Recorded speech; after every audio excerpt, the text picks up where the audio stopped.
aliens and they're living in your town. They have arrived. What? They're all around. So many aliens living in your town. Are you scared of Hello, my weirdos. How's everybody doing out there in Weirdo Land? Good. How's it going over there? Very good. I'm doing my podcast voice. How you doing, Ryan Beckett? Doing well. Vicky, how are you? I'm faking it till I make it. That's what we're all doing, Vicky. That's the motto. And Denny's, is that a new shirt? It is a new shirt. Yeah. I know you're kind of trolling, but it is a new shirt. Very nice. I got a lot of balls making fun of anybody's fashion. Don't I?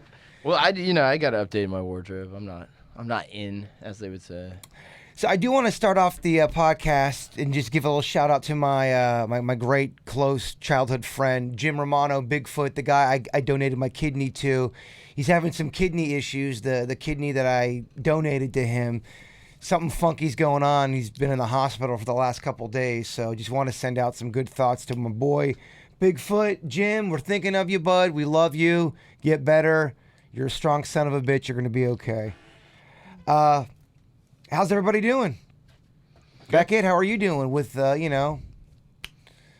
everything going on in your life? You're looking dapper. It's a shark tornado in my life. I have a lot of good problems to have, I guess. Okay, that's good. I don't want to delve too much into problems tonight. I know last podcast we started off with your with your dog, and I just want to make sure everything's going cool with that. Yeah. No, my dog had kidney failure, so. Oh wow, full circle. Full circle. Look at it. Yeah, my dog Chewy's got kidney issues too. I'm not trying to have a kidney one-up contest on you, but man.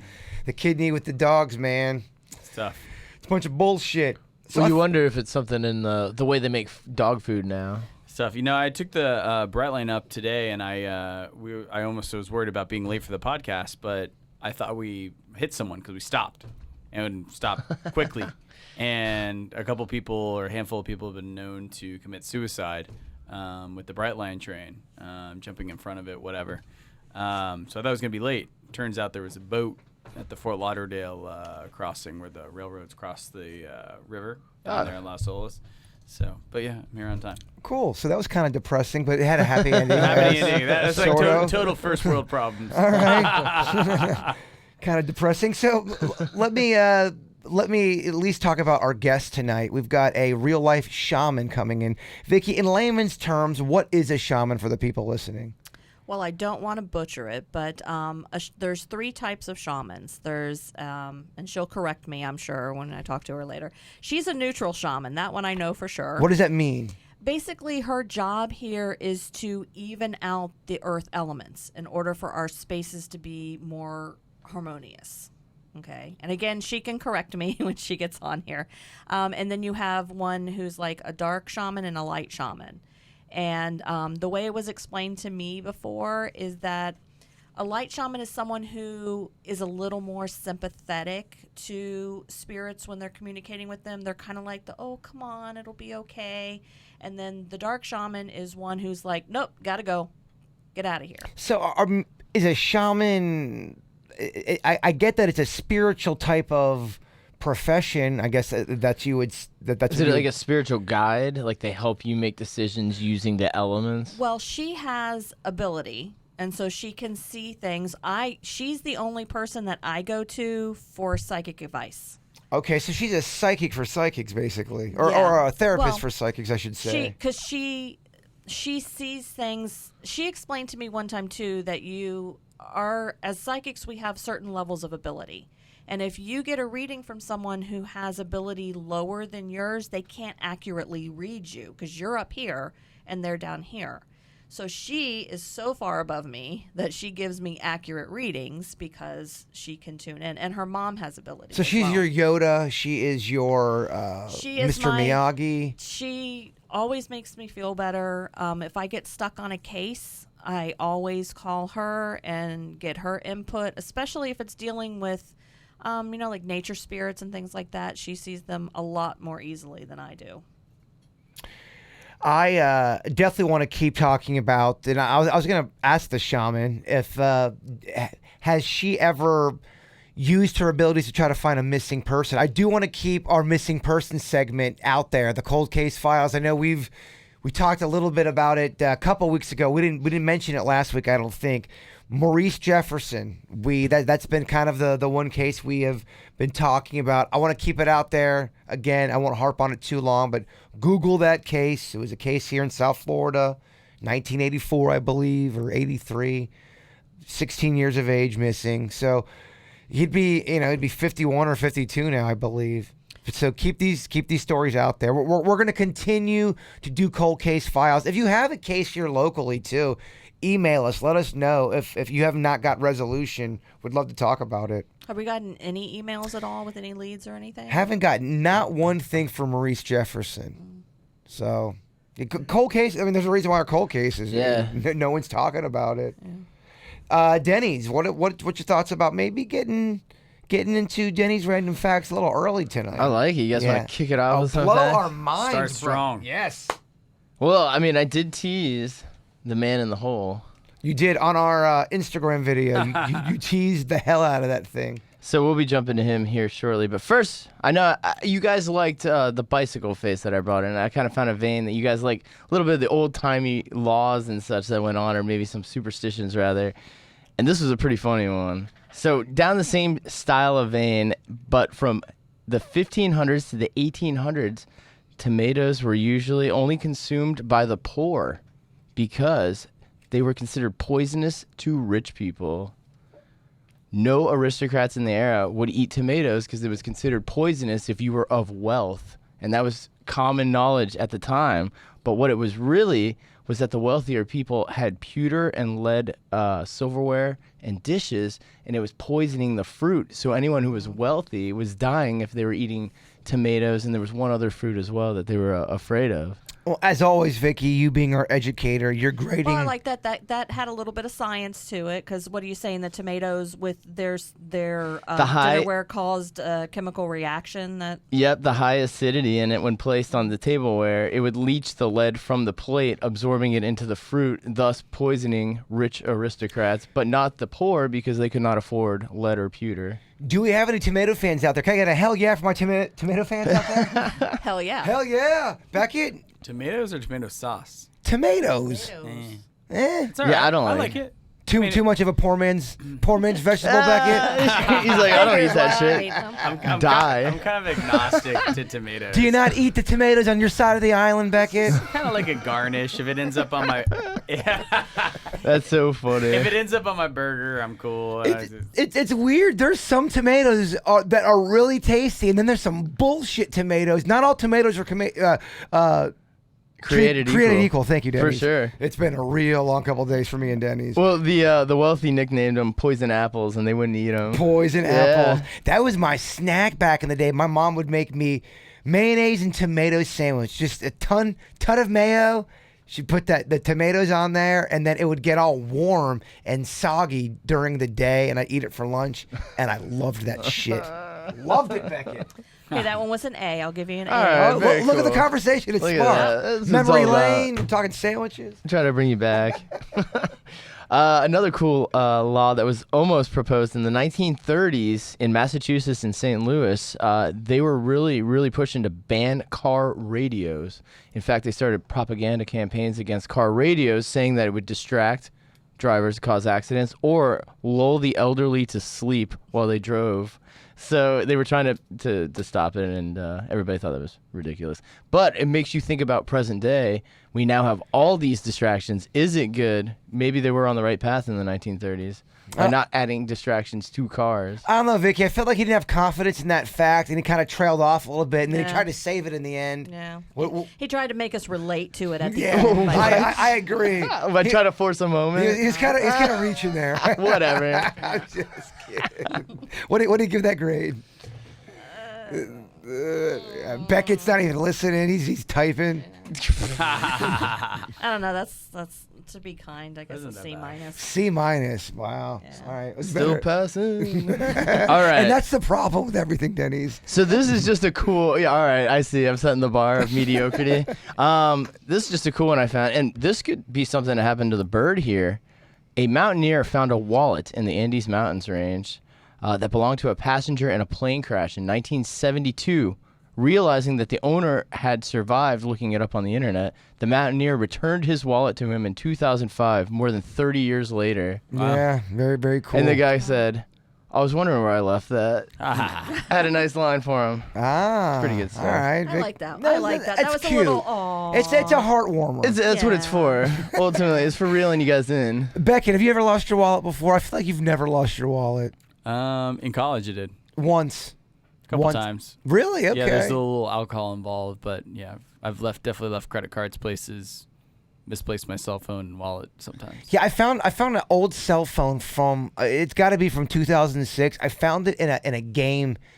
You know the game Sorry. I love that game, by the way. Very fun game, very fun board game. But yeah, I opened up. I found this old board game, and I opened it up. It's my old cell phone from 2006. I lost it at the time. We had a game night, I guess. We were drinking, and I guess putting everything away, I put my cell phone in there. It's never too late to say sorry. No. Don't bail him out. No, I Should let silence let sit. it just sit. Let it sit in there. What else you got for us? Well, Denny's? as promised, I got this- here's our His nightly vacuum. yeah. We need to do a little jingle for the Weird and Whatever podcast nightly vacuum. It that should be comes like by. our new bit. This is the part that sucks.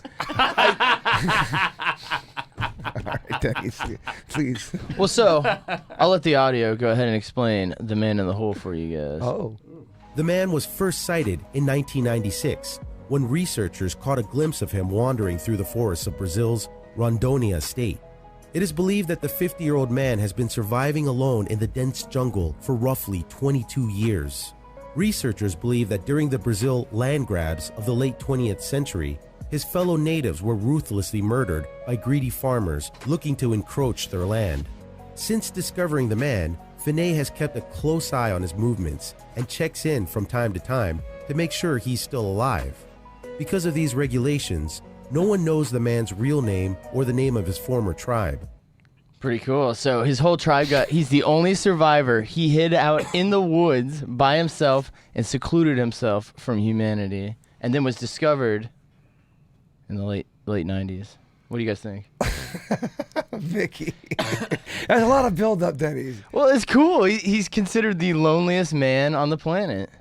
It's quite a claim. Yeah, didn't we talk a little bit about being alone on the podcast a few podcasts ago about how that challenge where the guy was going to get money to be locked up for a certain amount of time? Full circle. and it was in a dark room, and he could only have, I think, 3 amenities, where it was, I think, a TV, a book, maybe not even a TV. I think it was just a book. Just a book and something. But he was in the dark the whole time, and he could not last more than 3 weeks. I feel like I could, without a doubt, do that.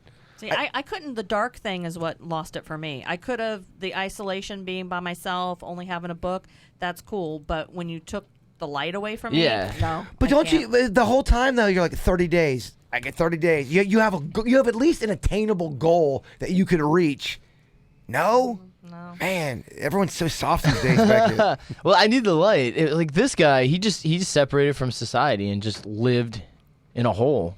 Yeah. Did his thing. So I mean, that's Was different. he really cozy though? Was he really happy? No, he was separating from the wickedness of humanity. He was like, my whole entire tribe got slaughtered because people wanted to buy this land. So he just hid out. He's like, I'm done with people. I know some people that do go out to, and I don't know them personally. You see specials Yeah, about I hear it, ya. where they go out just to they really do. They go out to not be found ever again. Yeah. I bet there's a point in some people where you hit your threshold and you're like, I'm done. I'm Yeah. just done with it all. Anytime I have a sales meeting, ba-da-ba, little comedy. Are we getting the shaman on? Shamalama ding dong. Shaman. I think we are getting or she. So we also have this number. It's out of the country. It's the Exorcism Hotline. And Vicky, what are your thoughts on that? In Exorcism Hotline, if it's out of the country, you have to pay for it. Is that a smart move? In fact, here's the email that we've got about that. It is, I think my house is infested with demons, not ghosts, but straight up demons. Do any of your guests do house calls? My son woke up with a claw mark on his back, and he's tried to kill our pet hamster. Damn. I was also looking up the Exorcist Hotline, or the Exorcism Hotline. Is this any good to call, or is it about fakery? Is it fake? Love the podcast. Melinda from Orlando, and she gave us the number to the Exorcism Hotline. Right. Well, I'd have to hear what the hotline says. I mean, if it's just an informational thing that's not too slanted towards trying to prove that it's a demon, maybe it can be educational for the person who needs help. And that's the only thing I can say about that. I mean, I'd have to hear what's provided on this hotline. We now have joining the Weird Whatever podcast is our shaman, Emily. Emily, I'm sorry, can you pronounce your last name? I do not want to butcher it. That's okay. It's Abate. Abate. I was right. Yeah, you called it. Abate. Thank you for joining the podcast. How are you doing? I'm good, thanks. Thanks for having me. So we were talking a little bit about what a shaman is. Could you go ahead and see how wrong Vicky was? I might have butchered it, Emily. She wasn't. Sorry. She wasn't completely confident what a shaman is. What exactly do you do? Sure. Okay. So there's a couple of variations, but shamanism is essentially a practitioner, both a spiritual and physical practitioner, working in 3 different capacities to promote healing, give guidance, and also bring people through the different phases of life. So there's light shamans that work with birth. There's also, you've maybe heard the term a doula. That's the same basic idea. A life doula helps people bring through birth. A death doula brings people through death. So it's the same thing. There's a light shaman, a dark shaman, and a neutral shaman. I myself am a neutral shaman. So I deal with this plane and people that live in this particular moment. Okay. When you say someone that's dealing with death, what exactly would they do? Are they trying to get someone to cross over to the other side? Are they communicating with that person? Right. So a lot of times what happens, people are going through illness or for whatever reason we can be present with them in their moments of when they're passing over. We're there to kind of help them make that process a little bit easier, help them find their spirit guides on the other side so that crossing is a little bit easier for them. Does that ever get uncomfortable for you? In what capacity? I mean, if you're dealing with somebody that you know that has a illness and that you know that they are facing death and they are coming to you for advice or some type of just some wisdom, do you find that uncomfortable to deal with, or do you get peace out of that? I would say it's usually more comforting, feeling like you can do something. If any of you guys have been close to someone that's passed away, it can feel very helpless. We try to provide not only ourselves, but the families that are dealing with that, a little bit of comfort, that they can do something to kind of make the process a little bit easier. Now, is there any kind of schooling that goes with becoming a shaman, or is it something where you just kind of self-proclaim, I'm a shaman? It's a little of both. Mentorship, of course, is the best way. We definitely suggest finding a mentor to work with. So shamanism looks very different depending on who you learn from, what, area in the world you're practicing. A North American shaman looks very different than a South American shaman, but we're all doing the same work. It's a little bit, everybody has to find their own way, but mentorship is definitely the best thing. If anybody's interested in kind of learning more about it, there's a book called The Way of the Shaman by Michael Harner, and it's great. It's a great book. It explains in depth what we're talking about today, and it'll give people kind of a practical application of kind of, how to start their own practice. So I was reading up on some stuff about becoming a shaman, and it was, from what I had read, it said some people can be a shaman and not even realize that they have these abilities, and then they almost kind of like a psychic. And I'm kind of getting the same type of vibe that a shaman is sort of like a psychic. I mean, am I the only one getting that kind of vibe? No, that's absolutely correct. So a psychic usually works specifically with human spirits. And a shaman works specifically with non-human entities, usually. And really what that essentially looks like is, so we have the upper world, the middle world, which is where we live, and the lower world. And there's all sorts of different entities that live within those spaces. And a shaman is basically just able to travel between those spaces and connect with those entities. In your opinion, do demons exist, and are they walking on this plane? There are, in the shamanistic practice, we don't believe that anything is not doing what it's supposed to be doing. So are there demons? in a traditional, Christian Catholic sense, potentially. Are they necessarily doing things that they're not supposed to be doing? Probably not. Have you ever done any work with a demon? We have run into some bads, yeah, for sure. But again, we don't approach them that way. We approach them as in, hey, listen, I get it. You're doing what you're supposed to be doing, but we're doing what we're supposed to be doing. So you gotta move on. Can you confirm or deny that all demons sound just like this? No, you know what? That would be way cooler if they did, but they don't. Do you guys have any questions? That was cool. I just like hearing about the trade itself. I mean, that's kind of, I like how she explained it, how it's the different planes, I guess you could say, the higher, middle, and lower. Yeah, I mean, the other thing I was reading about, too, it says that when someone goes through a tragedy, for example, if you have a traumatic accident or you have somebody pulls a gun on you and you had this emotional scarring, you're more likely to become a shaman and open yourself up. Does tragedy and becoming a shaman and even a psychic, do they go hand in hand? Are they synonyms? It's very common. It is super common. We're actually not exactly sure why that is, but there is usually some sort of crisis, whether it's childhood sickness, or somebody going through, like you said, maybe a traumatic accident, something like that. But for whatever reason, something needs to kind of shake them out of the bounds of, normal reality. And if they choose to pursue it, oftentimes that can be the catalyst. I think the question everyone wants to know, do shamans like to date other shamans? Is that if there was a Tinder app for shamans, would that be a cool thing? I kid.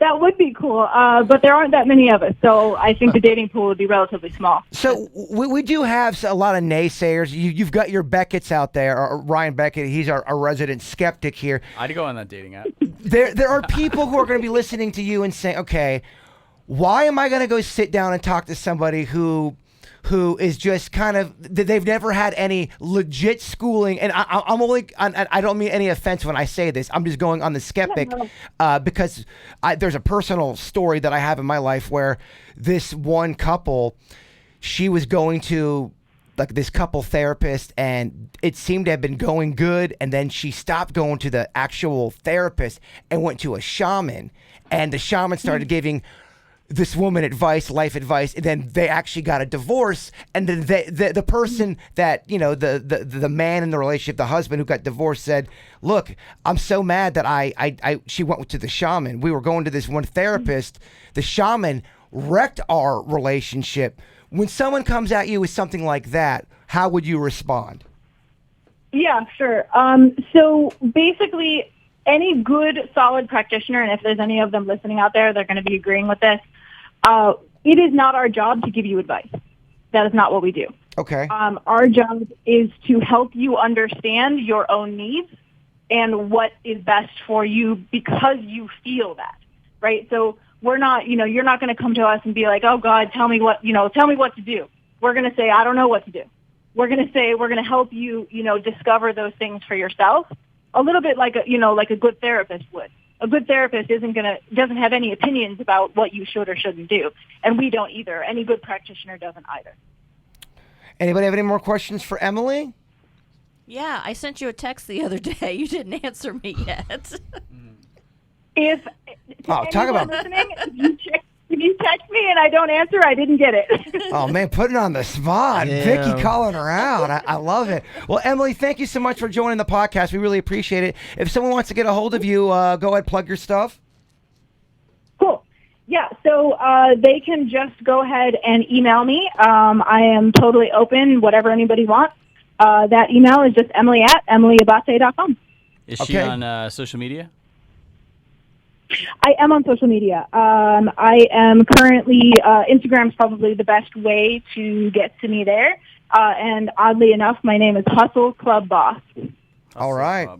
Thank you again, Emily. Appreciate it. Thanks, Emily. Thanks. Bye, guys. All right. So we got our shaman on. What do you guys think? So she does animal stuff, she said? She said that they don't, shamans, I thought shamans did a lot of people stuff, but she was kind of alluding to the fact that it's more in the overall spiritual realm. Well, she personally works with horses. So you probably, if I should've when talked you to her more look, about yeah, that. when Wow, you dude. look her up, you're probably gonna say, you know what? I think she looks a little familiar. Is she 'Cause she I works didn't out kn- in Wellington. She's single. No, she's married. Ah, Beckett, I'm sorry. I thought we Damn had a it. horse I'm connection. not gonna here. look her up on Instagram anymore. outta Just here. kidding. No, I wish I would have known about the horses. That's interesting. Maybe I will reach out. Yeah, chat with her, see what comes up. So, Vicky, since we're talking about psychics, we had Aunt Ann on the show today, and Okay.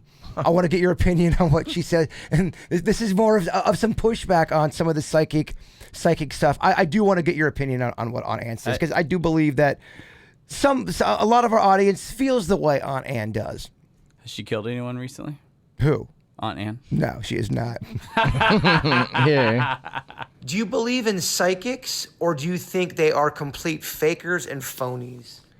And then she replies with, I don't believe in them. They really, I think they're fake. They don't know you from a hole in the wall. How are they going to come up with, no, I don't believe in them.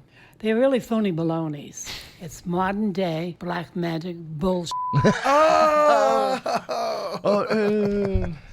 So, how do you convince somebody who does not believe? I don't have to. That's up to them. I understand that, Yeah. but for someone who says, okay, because I mean, I've already seen a couple comments about the Shaman that they absolutely loved it, but for the naysayers, what do you how do you get them on your side? I mean, what's the if you were to boil it down for one awesome experience that if I could show everybody this, everybody would believe? I think it's just for a lot of people, it's that one defining moment when you're getting a reading and you know that there's no way that this person has asked you any leading questions whatsoever. They're not looking at your body language, and they just came up with something that there's no way in this world that they would know. And that's just something they'd have to experience. But, the thing is, no one is 100%, and I'm going to call myself out. Last week, I had a phone reading that was phenomenal, off the charts. The woman contacted the man that recommended me, gave a glowing rave review.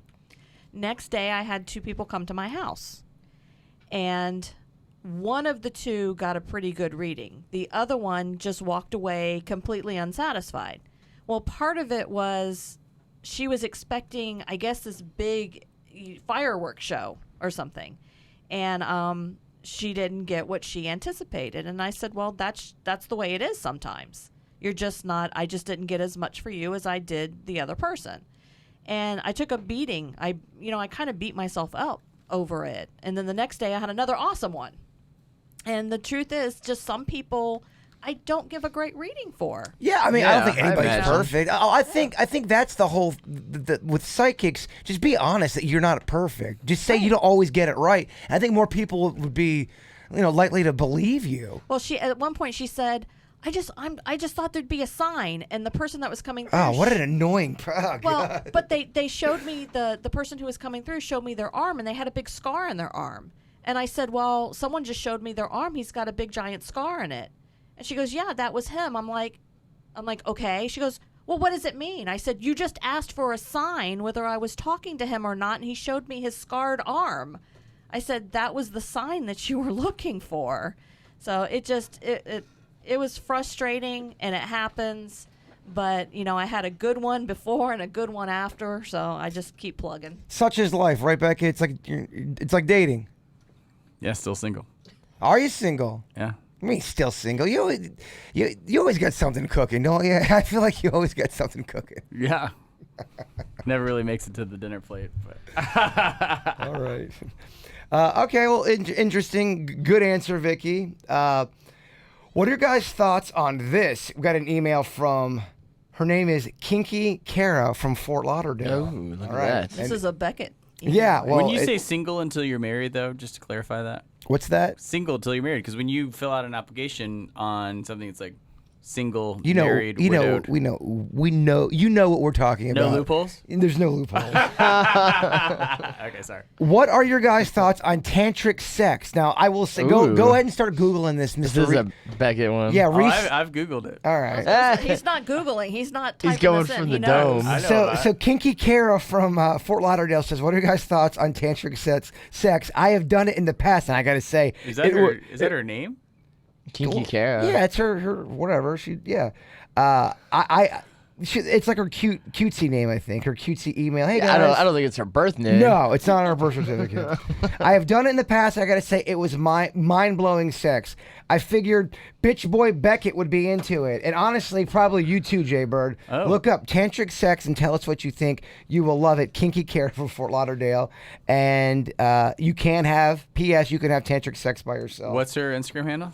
She didn't put it. So I think tantric sex is prolonging the inevitable orgasm. So you're holding it off as long as possible for like an ultimate release, or they also say suspending it so that a man can experience multiple. Yeah, I think Sting and the singer Sting is into this, or he was into that, and I think it's also a term called either edging or hedging. I think it's edging, where you build up to you are very close to your finale, and then you stop, and it's supposed to make you. It's supposed insane. it's supposed to make, I guess, practice stamina. I mean, I don't know. Don't most people want to get it over with?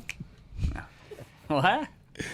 I don't know. Some people want to keep it going. Some people want sex over with quickly. I think with tantric, like you can actually mentally, it's mind over matter in the sense You're that blocking the ability. You don't actually technically don't even need physical stimulation. Like you can actually be almost like meditative and have an orgasm. Oh man, it's supposed to be really deep too. You're supposed to, just look into your lover's, kind of like the Bradley Cooper Lady Gaga song when they were singing at the Oscars. That kind of just like sitting and quivering, like shaking orgasm. We are one soul. We are deep. I think that's what the whole tantric sweat beating off your forehead. It's not about just sex too. It's about a whole energy kind of thing. Totally. I mean, look, Kinky Kara from Fort Lauderdale.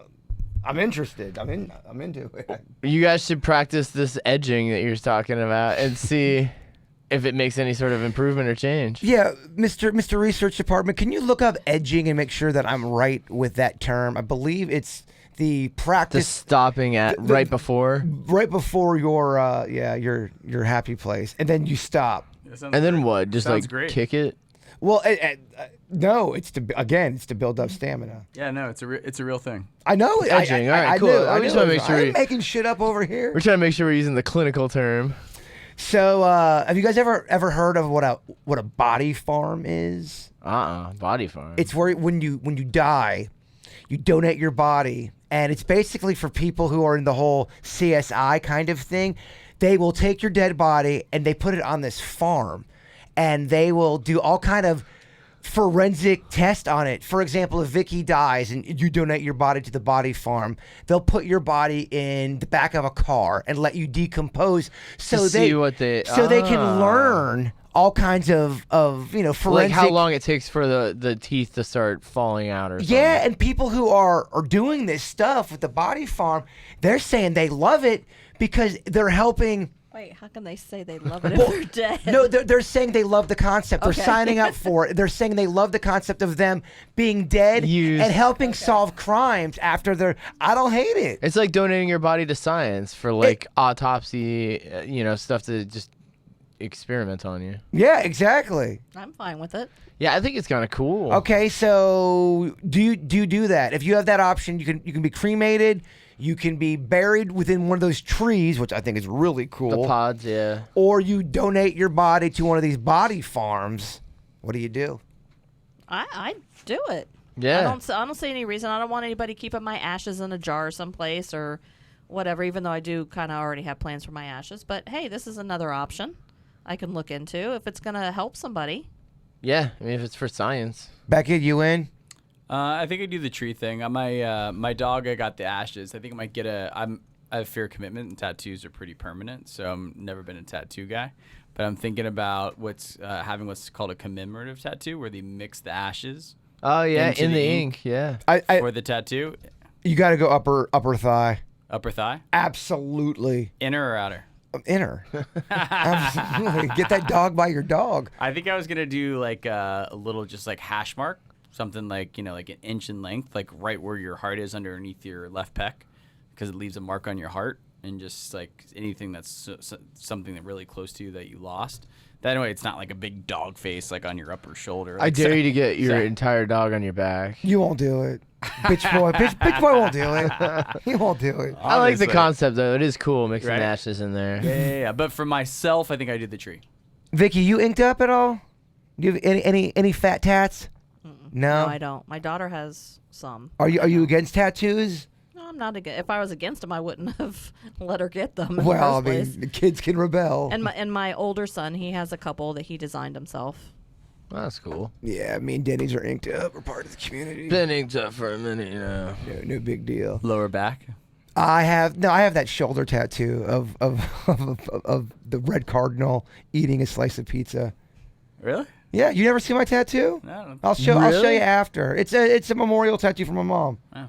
Yeah, when she was, my mom loved pizza, and when she went into labor, she was eating Pizza Hut, and I think she probably induced the labor from all the pizza she was eating. But yeah, no, I'm a pizza lover, and I think it's because I ate so much of it in the womb. Yeah. You'd say that. Yeah, do you really believe that? Because I know, like with my older son, I constantly ate cereal, and that's like his favorite meal. Gosh, I love cereal. You would have to imagine whatever you eat would influence what your kid likes. I don't know, because my younger two, there's nothing that they like that I ate a lot when I was pregnant with them. Or maybe you ate it so much it like repulsed them from it. Did the opposite. My mom ate a shit ton of basil, and I think basil is awful. It's such a bully ingredient. Can I get a hell yeah on that? No, basil on pizza is great. Get the hell out of here, Beckett. I'm a basil guy too. Gosh, I know. I grow basil. I think basil is such a bully ingredient. Every bite of basil tastes like nothing but basil bullshit. I like a little basil in the Tastes a little sauce. Italian to me. I don't know. I know. I've been called such a terrible Italian. Trust me, the only email I'll get tonight, I'll get 5 emails about, I can't believe you talk shit about basil. Have you guys noticed all these shows about heaven and the afterlife? There's a ton of them right now. Yeah, Good Place. The Good Place, Miracle Workers, Russian Doll, Forever. Black Mirror really delves into a lot of the afterlife stuff. And it's kind of a weird thing because you don't normally see a lot of programming about the afterlife For sure. and about dying. Why do you guys think all of a sudden there is all this programming about the afterlife? There's a doctor who's got a theory behind it, but I want to see if it matches up with the doctor. What's Russian Doll about? I have no idea. I know it's about the afterlife. These are all shows that delve into that type of programming.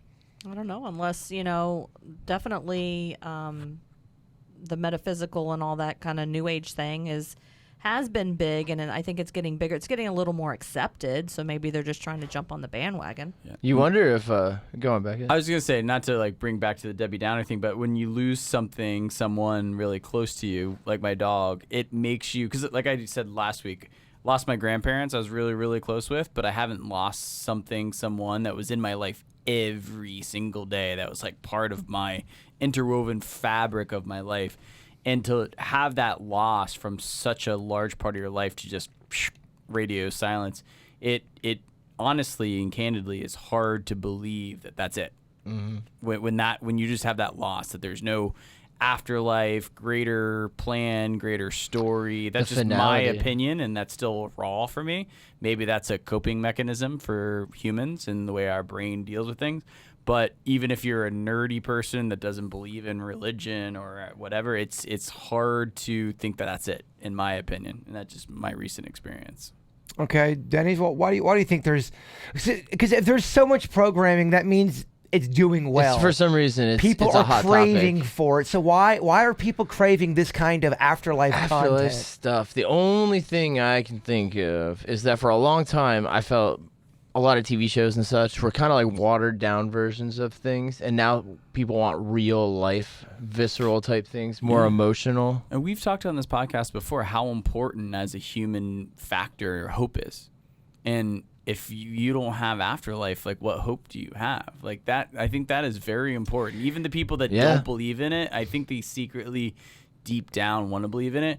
And as much as we give Kardashians and these other crappy shows like a tough time, like at least it's something of substance, at least it's something to ponder and think about on a deeper level, rather just like some superficial show. So I've talked to a bunch of atheists. They kind of seek me out now. Anytime we have an event, they like to talk to me about and there's a lot of misconceptions I think about atheists.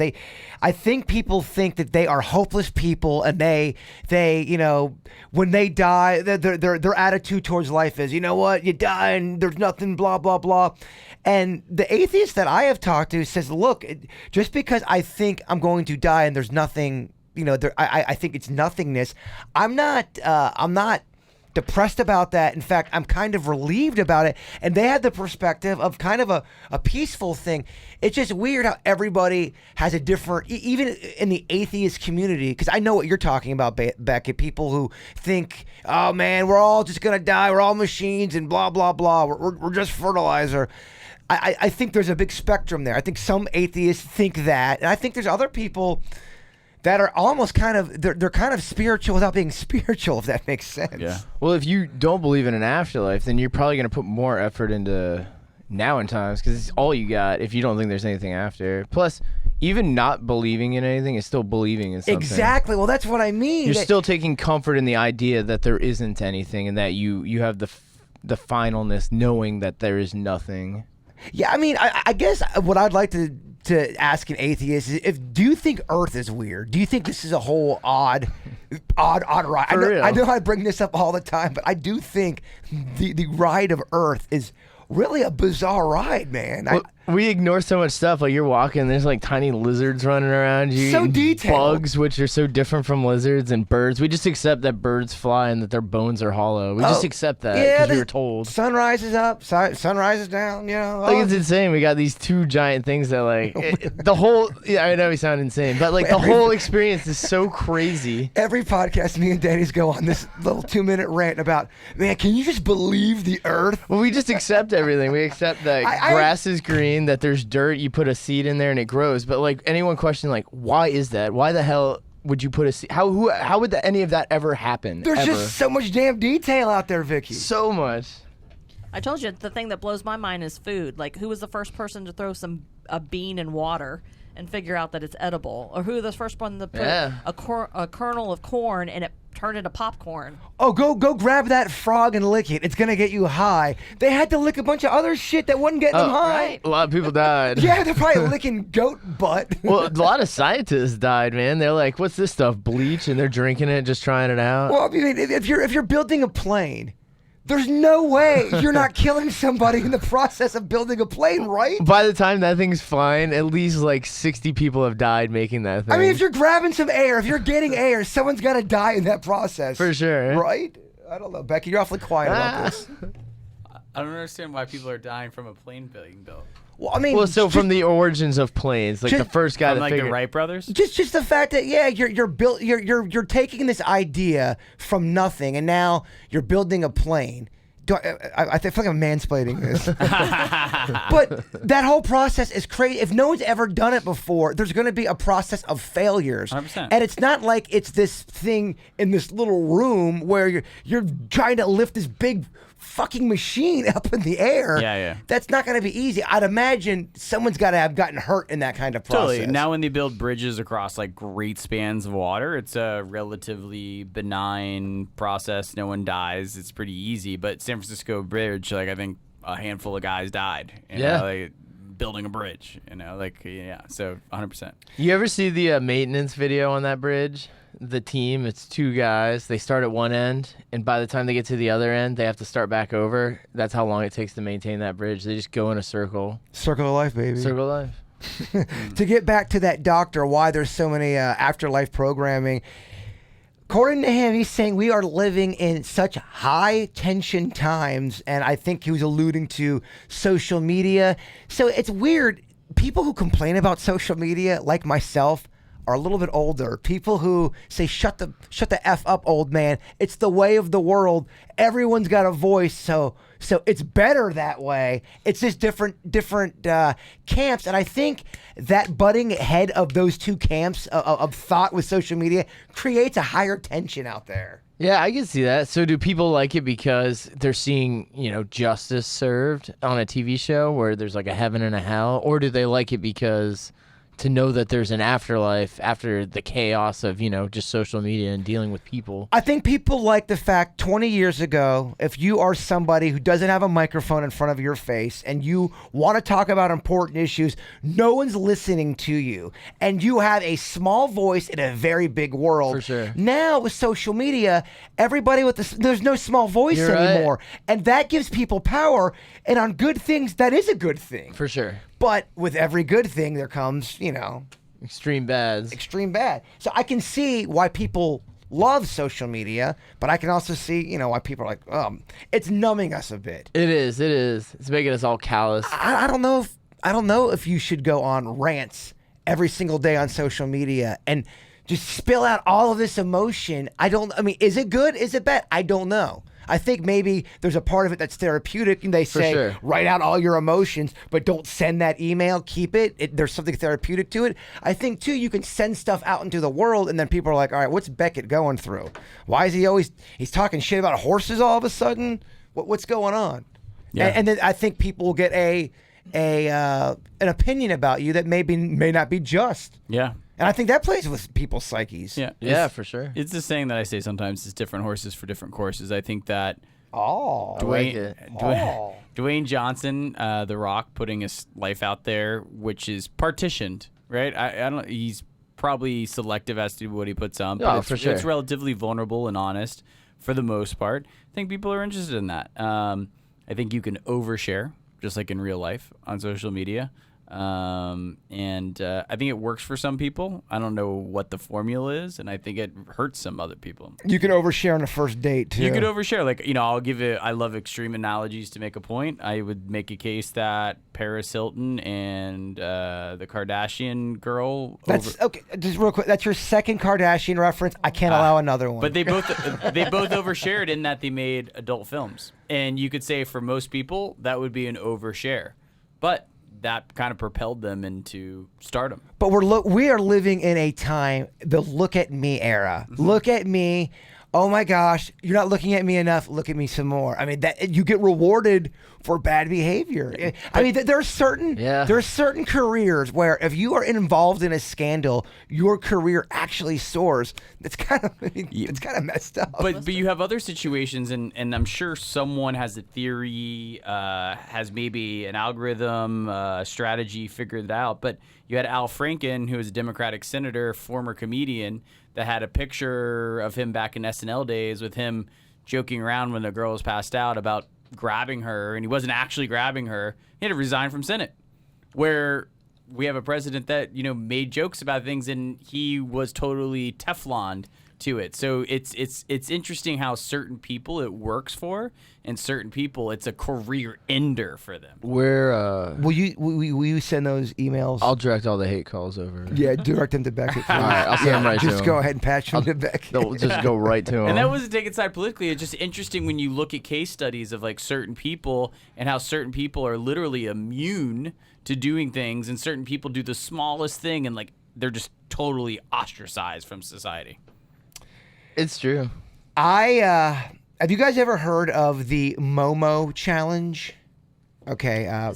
Is that the social media thing where this thing's popping up with kids watching? Yeah. So we're gonna play you a news clip of what this Momo challenge is, and I want to debate if it's as crazy as they're making it out to be. It's called the Momo Challenge, and it first appeared online about a year ago, but now it's back in the spotlight, and with it, concerns about who is behind the challenge and how to protect your kids from its disturbing message.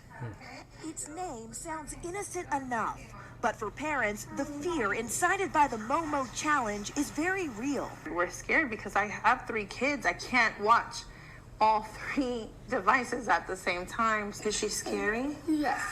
Bianca Becerra says her 3-year-old daughter Adeline first mentioned Momo this week while they were watching TV together. I said, "Baby Adeline, who is Momo?" That's when she goes, "That's the scary lady. She has big eyes, long black hair, and a white face." So that's when my heart dropped. The alarming image of a bug-eyed woman with stringy hair and the body of a bird first surfaced on the internet last summer, but has recently gone viral again.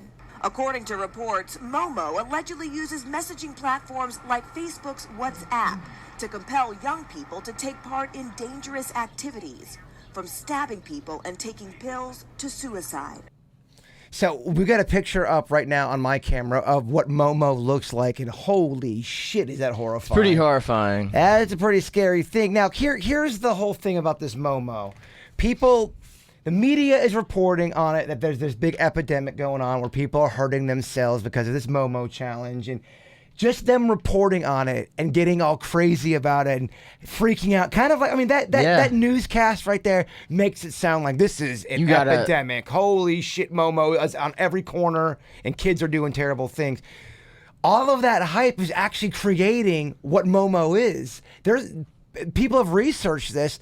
No one's killing anybody. No one's doing dumb things because of Momo. For sure.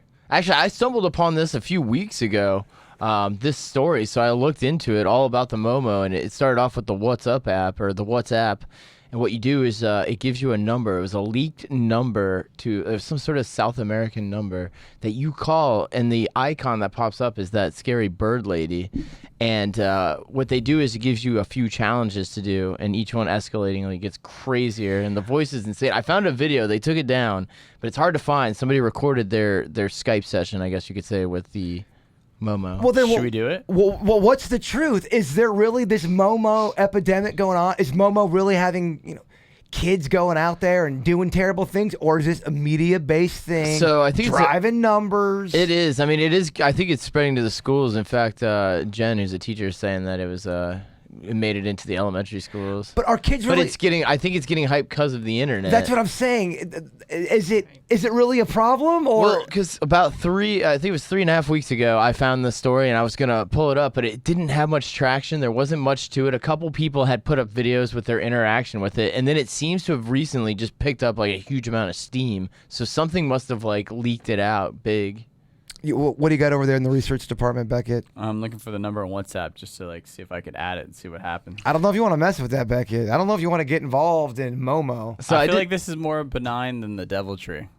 Oh, I definitely agree. I definitely agree with that. This is just some crazy person. So this is somebody putting up something to get media attention. It looks like a Snapchat filter that went rogue. It's a modern day Bloody Mary. Is really what it is. Totally. Right. That's exactly what it is. I mean, what was the old tale of Bloody Mary? If you say it 3 times, Bloody Mary, Bloody Mary, Bloody Mary. Oh, it's tough to say 3 times. She's supposed to get behind you and stab you, Vicky. Yeah, she's supposed to kill you. Yeah. Ugh. What other folklores out there? What's that one? I was trying to remember it, where the 2 lovers are in a car. The hook. Yeah, it's the hook, and they hear something, and then they drive off. Isn't the whole time they're in the car making out, and there's a report on the radio that a man with a hook has escaped from the mental institution, and that was actually based on the true story that for Texarkana, the town that dreaded sundown, the guy they never caught. Yeah, and that's where they kind of got that from, was that incident, because that's where he used to attack them, was on Lover's Lane. Boy, that was a creepy story. I think we've talked a little bit about that. The Google, there's an old eerie movie if you're into old movies. It's not going to be all gory for sure, because we're talking like probably the 70s, early 70s. This movie was made. It tells the tale. It's called The Town That Dreaded Sundown. It's very creepy because they never caught this guy. They never caught him. They did do a remake. I want to say maybe the 90s they did a remake, but let me guess. It lacked heart, Vicky. Yeah. Kind of like the new Halloween. Bitch Boy Beckett. Did you ever watch the original Halloween? Yeah, I saw parts of it. I didn't see the whole thing. No. Oh my gosh. Okay, will you please watch it this week? Yeah. All right. Did you ever see When a Stranger Calls? That's another one. That was scary. The original was. Yeah, the original one. Yeah. What Lies Beneath freaked me out. It's like one of those movies that make you jump. One. Make you jump. If you're looking for the real stuff, because the real stuff's what sticks with me. Those forensic things based on real. I mean, HBO had that one show called Autopsy. That was a horrifying show. They always ran that show right after an awesome titty movie. So you're like, oh yes, this is great. It's always like a naked movie, and then Autopsy right after. You're like, oh gosh, it's terrible. But that's a creepy one if you're looking for that real life kind of stuff. And the other one I'm kind of hooked on is called Your Worst Nightmare. It's on that Investigate Discovery channel. All right. I think it's very well done. Very creepy stories about people who survive murder or they've been murdered and their family's talking about it. My favorite on ID was A Crime to Remember, because they take the older cases and reenact them, and then what I always liked is at the end they show you the real pictures of the real people, and it really makes it so much That's more kind vivid of for you. that's kind of what your worst nightmare's like. It does. It morphs into the real stuff. They have the family members or the person that survived. They're interviewing them that whole time. There's another one too called "I Survived." ... It's either people that got lost out. You know, they were hiking out in the mountains and they were out there for 7 days and they had to fight off bears and they had to eat their friend's leg to survive, but they're still friends with their friend. But yeah, that's a good one too. And the one we still keep getting emails about is that Ted Bundy one on the Netflix special. I think everyone here has watched that. Yeah. Right? You saw I it? saw a majority of it. Beckett. I saw something about Ted Bundy. I don't know if it was the same one you guys saw. Gotcha. All right, let's do a round of Would You Rather. Love it. All right. Would I rather watch Ted Bundy or Halloween? Halloween's good, man. The first one. That's my all-time favorite scary movie. The first Friday the 13th is good too. I like scary movies that have some element of being realistic. Copycat was another one with Sigourney Weaver and Harry Connick Jr. That was good. That's kind of a creepy movie. There was one with Angelina Jolie where she gets like buried out in the woods. Are That you one was talking scary about too. Not Bone Collector? Maybe it was. Bone Collector was good. That man. shit was weak. No dog. way, man. Bone Collector was weak. Get out of here. All right. Okay, would you rather be trapped in a small room with 10,000 tarantulas for 10 minutes or eat 10 tarantulas in 10 minutes? I mean, for you, Denny's, this would be pure hell. You have to Eating eat, them or sitting with them? and the ones that you're eating are without a doubt alive. Yeah, they for are sure. winking at you. Oh, yeah, they're winking. So the first one's what, 10 minutes, and the other one's 10 minutes, or about 10 minutes? So you have to be trapped in a small room. So basically a closet with 10,000 spiders, tarantulas for 10 minutes. Or eat 10. Yeah, in 10 minutes. Gosh, that sucks. Imagine going in that closet. Gosh, I'd have to eat them. Feeling the fur of their legs on your neck. I'd have to eat them. I'd eat 10 of them. Gosh, that sucks. You'd eat 10 of them. God, I would just be eating them. There's no way you could do that. No, there's not. There's no way you could eat 10 alive tarantulas. Oh, dude, I'd have a fork and knife. You just have to go in the room, man. You got to go in the room. Hell no. I think you're totally misshooting on that one. Now, well, what's everybody else say on this Vicky, horrible situation? I'm not scared of spiders, so I would just chill for 10 minutes in the room. I'm with Vicky on this one. Tarantulas, what do they shoot their fur into you? Yo, sweet neck. Yeah, and you get all itchy. Whatever, man.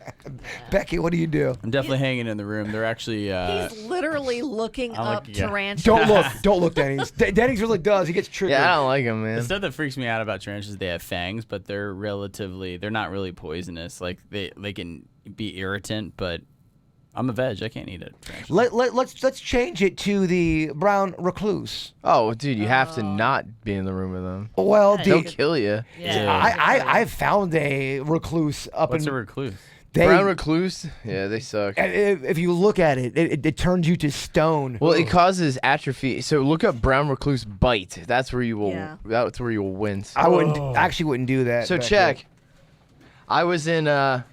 Oh, dude, get that! What do you get out of here, Beckett? That's so disgusting. Denny's needs a safe room. No, I'm like, he doesn't like these things. What the hell, Beckett? Yeah, what the hell, Becky? They're like hairy and have fangs. His face Oh, I is thought actually he was gonna getting show me like atrophied arm. I was like, yeah, let me see it. And then he shows me these fucking giant fangs. Oh, it could be a closer, more high definition photo either. Denny's really can't. He can't look at spiders, man. It's not an act. There was a spider hanging from his door area. To be fair, it was a golden orb weaver spider, which are gigantic. I mean, his knees were shaking like a. Beckett, look it up, because look up this spider. Recluse spider? He was like, oh my god. Golden orb weaver spider. You turn into like a Scooby Doo. Recluse spiders are really ugly too. It turned into a Scooby Doo episode. You're like, this is a spider. That's how it was. Whatever. Give this guy a building. Look, I know I'm the same way. I can't walk in front of a building. Imagine if it was a building full of spiders. We're both. What's the name of this thing called? Golden orb weaver. So check, this thing was looming over my doorway multiple times. Built a spider web. I don't know if they're poisonous. They look. I don't believe they are. look like aliens. These spiders look like aliens. They're absolutely gigantic and horrifying. It's so weird. Spiders really. I don't sweat spiders for some reason. You know what's weird? I don't really care about any other bugs. It's the weirdest thing to not like spiders. Something had to have happened to you in your childhood. I think it's from. Well, I think when I was a kid, they used to be on my wall. I'd wake up at night and I'd see them, and I'd have to call my parents. I think a couple of those really did me in. I think it's weird because they're carnivores. That's weird. I think it's kind of weird they trap and catch. Like all that kind of stuff is very. I think it's weird how they're eating human-like food and they're growing at big ridiculous. cities, man. Big cities equals big spiders. Yeah, that other show we talked a little bit about last week. That what would or how I forget what it was called. Was it after humans are alive? I forget what it's called, but after essentially when humans no longer exist, what happens to our planet? And it shows what happens to cities, and it is so fascinating to see what the animals are going to do. It's cool when you see an old dilapidated building and you see like a tree growing through the middle of it, because you know that has to have been like 30 or 40 years to have that tree grow through it. Do you remember the Twin City Mall in Lake Park, Vicky? Twin City, I'm not sure. It was big in the 70s and 80s here in Lake Park, Florida, here in South Florida. And it went out of business. And my brother went in there about a year and a half, 2 years later, after it was just, torn down, torn to shit. Him and his buddy broke in there and they walked around. They said there were so many people living in there and that there was shit on the wall, shit on the ceiling. It just was covered in shit. I mean, the whole thing was so gross. And there was still stuff from the mall left in there. Yeah, well, so I went to an old abandoned college. It was like a smaller college before we had these big old colleges, but it was still pretty big. But yeah, a lot of people living in it, and my buddy fell through the floor. It was pretty cool. Not for your buddy. No, I think he broke his ankle, but like as somebody watching, I'm sure that was awesome. Yeah, it was cool. It was cool. All right, would you rather marry the hottest person alive or marry the smartest person alive? Well, both have their issues. You hitch up with somebody too smart and they're telling you how to live your life constantly. Yeah. They're always one-upping you. If they're too good looking too, you gotta like constantly like keep your game on. But looks fade, smarts do not, in my opinion. For sure. What do you go with? But I think I need to know like the gap between the attractiveness. Is the really smart girl cute and the really hot girl not that dumb? You know what I'm saying? Let's say for the hot girl, she's a 10, and for the smart girl, for you, Becky, she's a 5 with glasses, but as soon as she takes them off, she's a 9. That's the smart one? That's how that always is in those movies. 100%. Yeah, for sure. I'm totally going with the smart one. That's amazing. No, I'm kidding. That's like every movie from the 80s. And he's saying, what's that? He's saying it's the hot one, dumb. No, the hot one is somebody you don't want to get into matters of the heart with. They're kind of dumb. When you talk to them, you cringe at parties, but they are so smoking hot. But as soon as you talk to them, you bring them out to a cocktail party, you're like, oh. How unattractive is the really smart one? I mean, He's acting like he's really like this is gonna happen. I've had this scenario. She's a 6.5. I'm taking it. She's a 5.5. I think I'm still taking it. She's a 4.5. Not taking it. All right, just want to see what the lines are. Right in the middle. 5.5. Okay, 5.5. And you're keeping the smarts. Okay, Vicky, what about you? I'll take the smart person. Denny's? Oh, I'm already married to somebody smart and beautiful, so I mean it's kind of like I'm exempt from it. Well played. Oh, it's pretty good, Denny's. It's pretty good. Thanks. Yeah, I think you got to go with the smart, just because looks do fade. Yeah. And I think someone who's that hot, that's been hot their entire life, we're talking 10. They are not all, but they're going to struggle not being a 10 anymore. I've seen it happen. Yeah. It's a fall from grace, and they struggle with it. If it's something where they're a person that their entire life, their looks have always been the thing that's got them through things, they have a tough time adjusting sometimes. Absolutely. All right. Would you rather invent a new gadget or discover a new species? What would you name your new species? Ooh, Denny's. Because you could name it anything. Well, it depends on what it is. Is it dirt? Is it from the water? Well, it'd be some animals. Is it from the mountains? Is it from the sky, Denny? Let's say it's an underwater animal you found. Underwater animal. Underwater mammal. Okay. A Gordon Benza. A Gordon Benza. A Gordon Benza. It's a new 3-headed fish. All right. It's very sexual, Beckett, but only with itself. Gordon Benza. I love Name it. of the Ryan. All right, Vicky, what are you going with? I'm going with the gadget. Invent something that you created. Yes. What would you want to invent? Like, what's something? I already have an idea. All right. What do you let's got? hear it. Okay, so they have them a lot in Europe, but not here. But they have machines that are both washers and dryers. But you have to wait, obviously, for it to wash, and then it's going to dry, and then the dryer, it becomes available again. Well, if you're a busy parent, you don't have time to waste. So I want a washer and dryer combo that when you put the wash in, it shoots it automatically into the dryer, then it shoots it automatically into a basket, and everything just does it for you. When you come, you have multiple baskets of laundry that's done. Oh, that'd be nice. I mean, it'd be real nice, but I think we're living in La La Land here, Vicky. Can we get That's it done? doable. Can we get it done? Oh, I hate laundry. Gosh, I really do. I don't mind sweeping a floor. Sweeping, I kind of feel like it's meditative. I'm working shit out in my head. Fucking laundry, man. My gosh, it's so long. I hate folding. I never can fold the same shirt. Or I can never fold shirts the same way back to back. Every shirt in my pile is folded different. Rant over. Hey, you got to realize I'm older than everybody. So when I was little, my friend and I, Dark Shadows would play. Anybody familiar old with TV show? The old TV show. Oh, Vicky, So- that's real old. Okay, thanks for pointing that out. I'm just kidding. I'm kidding. So we would take a tape recorder and we would put it up to the TV and tape record it. And we said, gee, I wish somebody would invent a machine that taped the television. So we were actually on the ground floor of that, but we were just too young to do that. Okay, I like that. You okay? Are you telling me you invented the boombox? Not quite. Boombox is awesome. All right. Did you say your answer, Beckett? Gadget or species? Gadget, and I hate laundry. Yeah, I do hate laundry, and I hate washing dishes. Hey, listen, Beckett, we take my idea, your money, and your backing. We can get this done. That's true. Would you rather know all the secrets of space or all the secrets of the ocean? Definitely space. Yeah, I mean, space is so vast. But you could argue the ocean could be something that, look, some people believe that there are aliens and UFOs living in the ocean, and that there's parts that we haven't discovered because it leads to alien, life.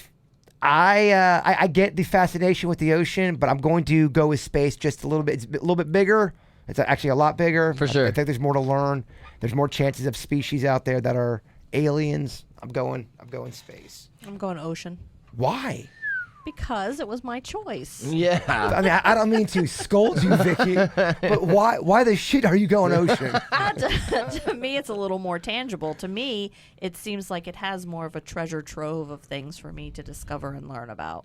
Oh, interesting. Yeah. How do we know space could just be space? It's empty. Vicky, come on now. Come on. I know you don't believe that. I know you don't believe that. Becky, what do you got? Space. Space. James Cameron's been to the deepest part of the ocean. Is that a fact? Yeah. Marianas Trench is the deepest part of the ocean. He's been down there. Damn. But that's where he thought of Avatar. So, I mean, there's a lot of stuff to discover about the ocean, but no one's, as far as we know and understand of space in the universe, no one's even scratched the surface of space. Yeah, who are all these people always saying we know more about space than we do our own ocean? It's one of those things of statistics that's totally misleading. It's bullshit. That's not true. We don't know more about space in the ocean. You shitting me? We don't even know when there's an asteroid coming by us. The thing about space is we don't know what we don't know. That's the problem. Yeah. There you go. We try to identify some of that stuff out there. Yeah, it's all theory. Yeah, Denny's, it your pretty much is. I'm kind of down with the ocean for talking. Because think about it. Think about how much stuff's frozen. All that water frozen. There's probably a lot of things in there. All right, last question. I kept these not so weird, more practical this week. Would you rather meet your favorite fictional character? Think about one you really, really love, or your favorite musician. Who do you go with? I'm going fictional character. Yeah, I that'd would be love pretty to meet cool. Yoda or Mr. Miyagi. What if Yoda sucks though, and it was like the opposite of how you expected it to go? I've had that happen before, where I met a musician that I love. It wasn't his fault. It was not his fault. He was he's trying to eat. He's trying to do his set list, but he was one of my Ben Folds. I love Ben Folds, and it just was so awkward and not an enjoyable experience. I'd like to meet Yoda. All right. Imagine the wisdom. Although Yoda can kind of be a dick sometimes. Well, yeah, because he won't speak to you directly yet. Yeah, it's so ambiguous. Yeah, he makes you do a whole bunch of stuff. Conversation. Do I go Mr. Miyagi? Way too long. He's also ambiguous. You're right. Daniel-san didn't even know what was going on until like halfway through the movie. All right, Vicky, what do you go with? I definitely go fictional character. I would probably go fictional character because my favorite musician is deceased. Well, for this game, they're alive and they're in their prime. Well, then I go with musician. Who is Prince. it? Prince. You love you some look Prince. at that. Mysterious. Yeah. All right, Denny's, what do you got? I'd probably go fictional character. I'd have to. Who is your favorite?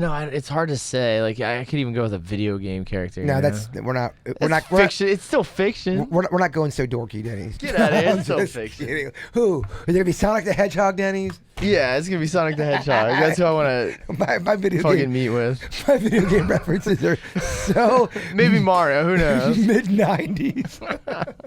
Becky, what do you go with? Fictional character. All right, who's your guy or girl? I'm trying to think about this. Ooh, now you threw the girl in there now. Well, yeah. I mean, it's not just a man's world. Like Jessica Rabbit.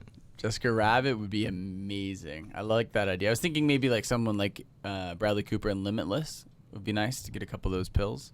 Oh, jeez. Yeah. You ever see that movie, Vicky? Limitless. Adderall. That's a really good. That's an underrated movie. Limitless with Great Bradley movie. Cooper. I was pleasantly surprised. I liked it too. The only part that was lame in it, it's not a spoiler, is when the woman, she takes the pills and then she picks up the girl ice skating and she cuts the guy with her. I thought that part was kind of lame. Yeah. Because, I mean, come on. It's kind of a spoiler alert. Come on. That's a spoiler. Come on. Get out of here. It's spoiler light. Get out of here. It's close. It's cuspy. But I think Jessica Rabbit's a good one. I don't know. Is it weird to think that a cartoon's sexy? No, I used to have a crush on Lucy back in the day. I don't know. Lucy who? Lucy from Charlie Brown. I think I kind of like her bossy ways. I don't know. I was trying to think of any Lucy it could be. Lucy from Charlie Brown, huh? I don't know. Maybe. Do you like girls that are mean to you? No, I don't. I shouldn't have even said that. 'Cause that's gonna open up a can of worms. Let's end this podcast. We've got an hour 12. Oh, look guys, at we that. have talked so much All today. day. ADO. I'm so sick of myself. Well, guys, thank you for listening to the Weird Whatever podcast. We love you all, and Bigfoot is real. What was that? What? What's that sound? It's aliens and the